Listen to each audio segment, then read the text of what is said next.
guys, it's Sarah, and today I want to share with you some books that were recommended at our most recent BookTube Besties reading retreat that we just had in February. And I made a list of all of the books that were recommended that really caught my interest. Either I already own them and they're on my TBR, or someone talked about them and I am now interested in reading that book. And I wanted to share with you today. So I'll show you the ones that I physically have first, and then we'll go through the ones that I don't physically own, but I'm definitely interested in picking those up now. This is by no means everything that was recommended. We had so many recommendations, not only from the individual people who came to the retreat, because that was one of our things. We had everyone recommend a book, but just talking about the books and people mentioning what they were reading or what they read recently. And just through the conversations that just kind of happened organically, I was writing stuff down. So these are all the ones that I am like, yes, please. Okay, so again, we're going to start with the ones that I own already. So first one is Children of Time. This is by Adrian Tchaikovsky. This is an adult science fiction. I have heard so many good things about this series. This is the first book, and it's like a first contact book. So this does have like an alien race in it. And I've just heard it's amazing and that it's really, really well done. So yeah, I definitely want to read this. I picked this up at a library sale a little while ago, and I see these books all the time at work because they get featured a lot. And, you know, sci-fi is what I want to get into this year. So I think that this definitely is something that needs to be read this year. Okay, next one is The Girls in the Stilt House. This is by Kelly Mustaine. This one is a book that is always compared to Where the Crawdads Sing by Delia Owens. Everyone compares this book to that, not in the plot, but in the feel and in the setting. So just kind of set in a similar situation, but the themes and, you know, the plot of the book are different. But apparently reading this one is going to be, you know, give you kind of that same atmosphere. And I loved the atmosphere in Where the Crawdads Sing. So I am definitely excited to get to this one at some point. Okay, Just Mercy by Brian Stevenson. Brian Stevenson is a lawyer, and he represents Black men who have been arrested and put in jail. Sometimes they are put in jail wrongly, and he is able to prove that they are innocent of the crimes that they are being arrested for. Sometimes he just reduces their sentence or gets them off death row. And so he's very big in, you know, that type of that part of the legal system there. And he's helped a lot of people. And I bought this when we were in Asheville. Krista literally took this off the shelves at one of the bookstores and slammed it into my pile and said, "You're reading this." I was like, okay.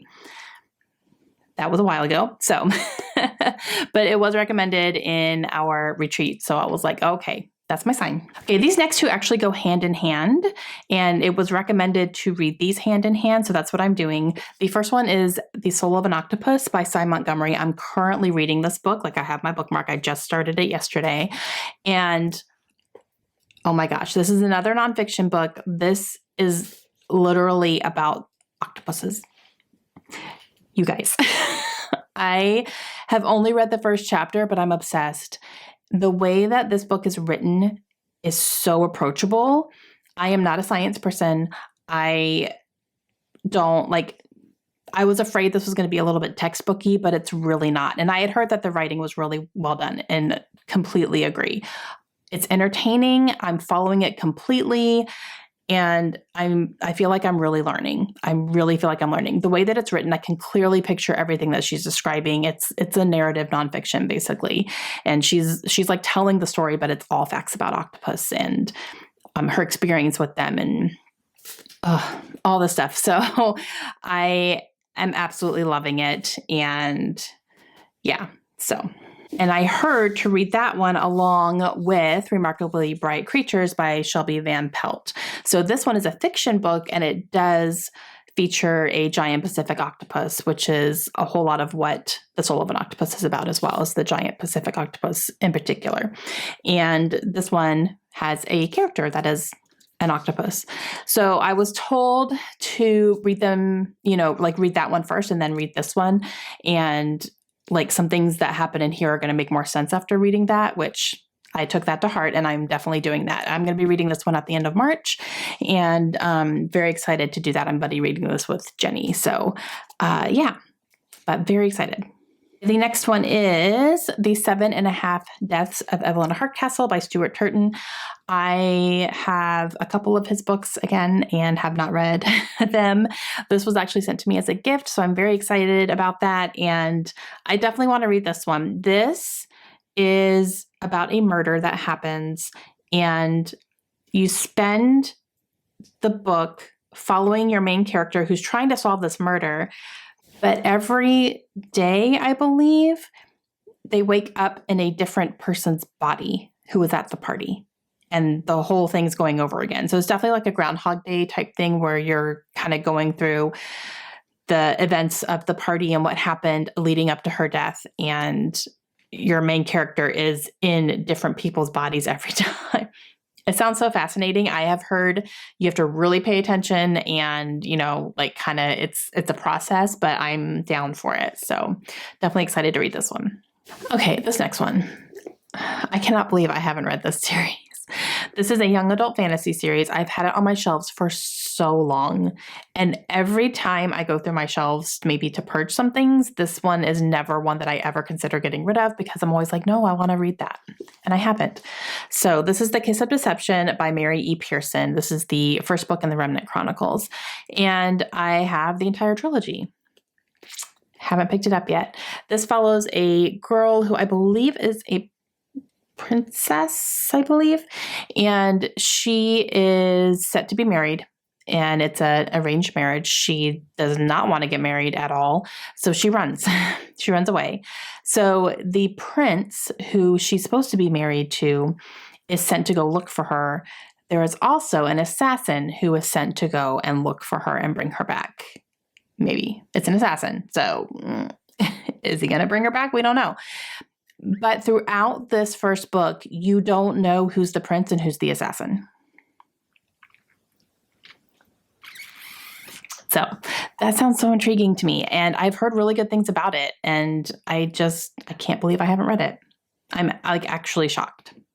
The next one is one I'm planning to read in middle grade March, so hopefully I'll be able to get to this one, and that is The Remarkable Journey of Coyote Sunrise by Dan Geimenhardt. And this follows a young girl who is living out of an old school bus with her father, and she is trying to get him to go back to their hometown so that she can collect something that is very precious to her, and he's not wanting to go back to the hometown because it has lots of bad memories for them, but she's slyly trying to get him there without him realizing it. So I've heard it's really, really good. I have not heard a single bad thing about this book ever. And then it was recommended and I was like, there's my sign. Middle grade March. Okay, last one of the ones that I own is The Stolen Marriage. This is by Diane Chamberlain. Actually, Amanda from the Curly Reader was reading this during the retreat and she was loving it. So I'm definitely excited to read this at some point. I did do a try a chapter tag, I think, with this one. So I have read the first chapter and I really enjoyed it. It was very intriguing. So at some point I will get to it because I do like Diane Chamberlain as an author. Okay, so the ones that I do not own. The first one is The Undertaking of Heart and Mercy by Megan Bannon. I have seen this book around quite a bit, but I didn't realize exactly what it was about. And when the person who recommended it was describing it, I was like, I didn't know it was about that. I want to read that. Like, I had no idea. So our main characters are Heart and Mercy. Heart is kind of a patrolman. So he's in charge of some security around this fantastical land that they live in. And Mercy is in charge of undertaking. So she deals with all the death and the things that come through. And both of them are very lonely. However, they never have had a good encounter with each other. They irritate each other. They're kind of like, meh. But Hart, during one of his really lonely patrols, ends up writing a letter and just addressing it to a friend and just kind of sends it out into the world to see what happens. And then he ends up getting a response back and he doesn't know who it's from. The person who received it doesn't know who that letter was from. And they end up doing some sort of correspondence back and forth, but they don't know it's the other person, kind of like a You've Got Mail thing. And I was like, oh, that sounds really cool. So now I'm interested. The next one is Six Crimson Cranes by Elizabeth Lim. I actually have this book on order. I ordered it from Book Depository because the cover is so beautiful. And I am planning to buddy read this here in a couple of months with Angela, who was at the retreat with us as well. She's not the one who recommended it, but it piqued both of our interests. So we started talking about it and said, okay, let's buddy read this together. So I have ordered it already. This is a young adult fantasy. And this follows a young girl who is dealing with a very evil, I don't know if she's a queen necessarily, or her stepmother possibly, something like that. And she ends up just needing, like, she's in a position where she needs to overthrow her and like take the kingdom back. But her mother or her stepmother or whoever this woman is sets a curse on her brothers, her 6 brothers, and turns them into cranes. And so she's trying to figure out how to get her brothers back, but still do all this stuff and try to, evade all the things. It sounded really interesting when it was pitched. And I was like, ooh, okay, now I'm interested. And I had heard about that book and I had heard it was good. But now I actually ordered it and I'm planning to read it soon. Okay, the next one is These Silent Woods by Kimmy Cunningham Grant. Now, I thought this was a mystery thriller book, but apparently not. And not only was it recommended by one of our guests who came, but it was also raved about by Krista because apparently this is her favorite book she's read this year so far.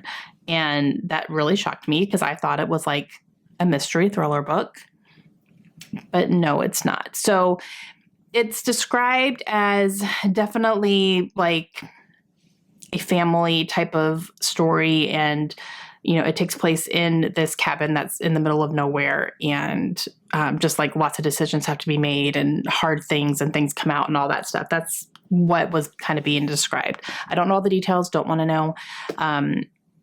But yeah, I don't know. I guess I just had the wrong perception of this book. I don't know why I thought it was a mystery thriller. And I had this book in my hands at McKay's last time I was there and I put it back. So that was stupid. Okay, next one is a middle grade, and that is Until Tomorrow, Mr. Marsworth by Sheila O'Connor. This book had been on my radar anyway because I know that Krista and Amanda both really loved that book, and I was interested in it. And I believe it follows a relationship between a young girl and her elderly neighbor, and they form a friendship. And it's supposed to be really sweet. So I think it's letter correspondence as well, from what I'm remembering. But yeah. So now it's like higher up on my radar. Okay, this next one, Wayward by Amelia Hart. So someone recommended it and then a couple people piped up and were like, yes, that's really good. This one is actually not even out yet. It comes out in March, but that cover, you guys, I looked it up and I went, oh my goodness, that cover is so gorgeous. So this is a witchy book and I need it. That's all I know. That's all I remember. But multiple people like piped up and said, yes, that was 5 stars. And so, yeah. Yes, please. Okay, the next one is actually Bel Canto by Anne Patchett. And I found this book for somebody the other day at the store, actually. And yeah, I think the only Anne Patchett book I was really interested in was The Dutch House. And that's because Tom Hanks narrates it and I wanted to listen to him. But I don't know. I think I'm a little bit afraid of her because I know she's literary and I'm kind of like, I'm a little leery. But the way that this one was described was just, it sounded so intriguing and it sounds fast paced and action packed. And I was like, oh, I didn't even realize that any of that was like, I didn't know what Bel Canto was about. I knew that it was a book. I knew that there's movie adaptations as well. But I didn't know the plot at all. And then someone recommended it and a bunch of people chimed in yes. And then I found it for someone at the store because they were looking for it. And I was like, okay, I'm getting all these signs. So it's on the list. Okay, this next one, you guys, of all of these, this is the one that got my attention the most. And that is The Nightmare Man by J.H. Markert. I'd never heard of this book. Look at that cover. I had never heard of this book. And it is a newer release, but like it was out already by the time someone recommended it to us, but I perked up. So this is a horror book. It's categorized in the horror at my store. I've already looked at it. And This one, oh my gosh. This follows an author who lives in this very secluded house, like in the middle of the woods. And he is there trying to finish, or I don't think he lives there, but he's the heir to that house. And he goes there to finish a book that he is writing. And he just like needs to get away, needs to just kind of concentrate and finish this book. So he goes there to do that. However, some murders happen, some things are discovered, and these murders mirror what's happening in his book. And then there's another set of murders that mirror what's happening in his book. And so obviously he's becoming the prime suspect of these murders because he's literally writing about them and they're starting to happen. And what got me was that he doesn't remember even finishing the book. He doesn't remember much about the night that he finished the book. And that's when these things were taking place, apparently. And he says, all I remember is I was writing in the atrium where there are thousands of books that have no words in them. And from there, it talks about how maybe there's something else happening that involves this room and these books. And I was like, yes, please. So very, very intrigued by that. I want to know what's going on. It is a horror. So yeah, I'm totally in. Okay, the next one is The Stand-In by Lily Chu. Now, this one I had in my hands at Target.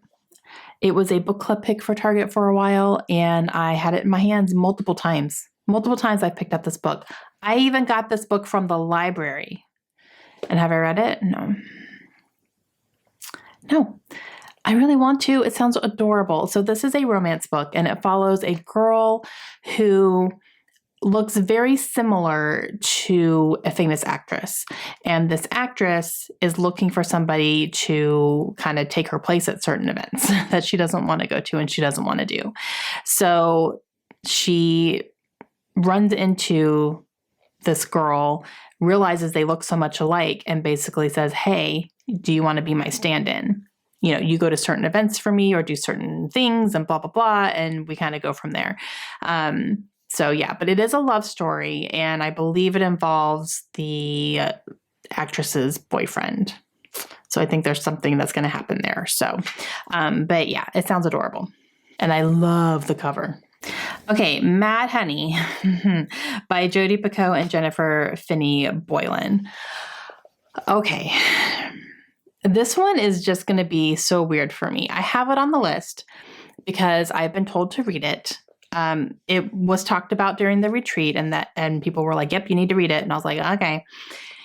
And then I keep hearing, no, it's overrated. It's full of, just all this stuff and blah, blah, blah. And it's too much and it's overwhelming. And I'm like, I don't know. Now I don't know. And I talked about this in a video recently because it was a book that I wasn't interested in the beginning, but now I kind of am after just hearing so much about it. But I keep hearing so many mixed things. So I think it's going to be one of those things you either love it or hate it. And I don't know which one I'm going to stand on. So this one makes me nervous. Very, very much so. I should give it a try. I'm not going to buy it because I don't know if I'm going to like it or not. I'm just, and I don't know. And I just DNF'd Jodi Picoult. So I'm kind of like, I don't know. I don't know where I stand with Jodi Picoult right now. I feel like she's always been a favorite, but the past few that I've read have not been favorites. And I don't know. I'm getting a little weary. Ugh. I just have to make sure I'm in the right mind frame for that one, I think. And then the last one is True Grit by Charles Portis. This is a Western book, I believe. There has been a movie adaptation as well. I had never, ever had this book on my radar, ever. But the way that it was described, and then so many people were like, yes, that book was so good. I was like, really? And a Western is definitely not something I would pick up on my own without having a push. But I did really, really enjoy Lonesome Dove. Like, I loved that book. I knew the story because I had grown up watching the miniseries that I really, really liked, but I read the book as an adult and I loved it. So yeah, I'm interested. I think I would pick that one up. Okay, guys, those are all the books that were recommended or mentioned during our reading retreat that really piqued my interest to the point where I wrote them down and put them on a list. I made a list. Everyone at the treat's probably snickering right now. I made a list. Okay, let me know your thoughts down below. What do you think of some of these books? Which ones are you screaming, yes, please, that I need to read? Let me know. Let me know. Okay. All right. That's going to be it. So let me know your thoughts, and I will see you guys again soon. Hope you have a great day. Bye.